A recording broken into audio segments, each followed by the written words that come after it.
Olá pessoal, tudo bem com vocês? Hoje eu quero falar de Tomás de Torquemada e a Inquisição. Ora, a Espanha medieval nem sempre foi marcada aí pela intolerância religiosa.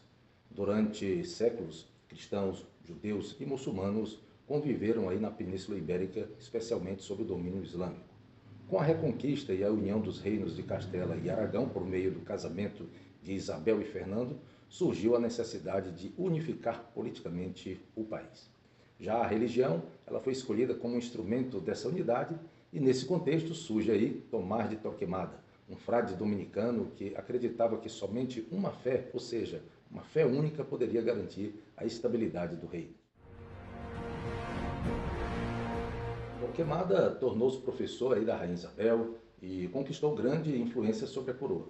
Convencido de que os conversos, ou seja, os judeus, convertidos ao cristianismo, ainda praticavam aí a sua antiga religião em segredo. Aí então ele persuadiu os reis de que existia uma ameaça interna. Só em 1748 foi criada a Inquisição Espanhola, um tribunal religioso subordinado aí diretamente à coroa. A partir daí, religião e poder político passaram a caminhar juntos e Torquemada foi nomeado inquisitor-geral, organizando aí uma rede de tribunais por toda a Espanha. Os principais perseguidos foram os conversos. Pequenos hábitos do cotidiano passaram a ser interpretados aí como sinais de heresia, como evitar a carne de porco, acender velas na sexta-feira ou até mesmo lavar a carne antes de cozinhar. A suspeita tornou-se suficiente para iniciar aí algumas investigações. O medo espalhou-se entre a população e qualquer pessoa poderia ser denunciada por vizinhos, parentes ou até mesmo os rivais. A Inquisição transformou aí a desconfiança em um poderoso instrumento de controle social. A Inquisição implantou os chamados éditos de graça, oferecendo perdão àqueles que confessassem seus pecados. Porém, para obter esse perdão, era necessário denunciar outras pessoas. Assim, a própria população passou a alimentar o sistema de perseguição e aí as prisões aconteciam sem aviso. Os bens dos acusados eles eram confiscados e os julgamentos eles eram conduzidos em segredo. O medo destruiu aí a confiança entre os amigos, familiares e também comunidades inteiras. Durante os interrogatórios, os acusados não conheciam seus denunciantes nem as provas contra eles. Quando julgavam necessário, os inquisitores utilizavam métodos de tortura para obter confissões e novos nomes.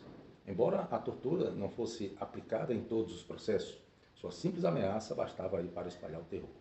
As condenações culminavam nos atos de fé, grandes cerimônias públicas em que os réus eram humilhados e, em alguns casos, executados na fogueira. Esses eventos acabavam que reforçando aí o poder da coroa e da igreja diante de toda a população.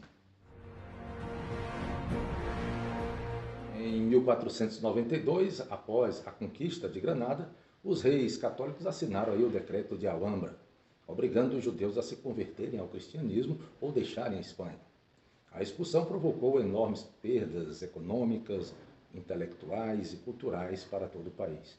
Torquemada morreu em 1498, mas a Inquisição continuou funcionando por mais de 300 anos. E seu maior legado não foi apenas a perseguição religiosa, mas uma criação de um sistema baseado no medo, na vigilância constante, na denúncia e na censura, ou seja, mecanismos que continuaram aparecendo em diferentes épocas da história.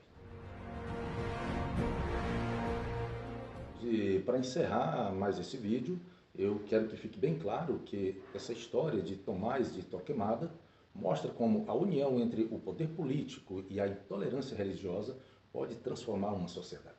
A Inquisição espanhola não se sustentou apenas pela violência física, mas principalmente pelo medo, pela vigilância e também pela desconfiança entre as pessoas.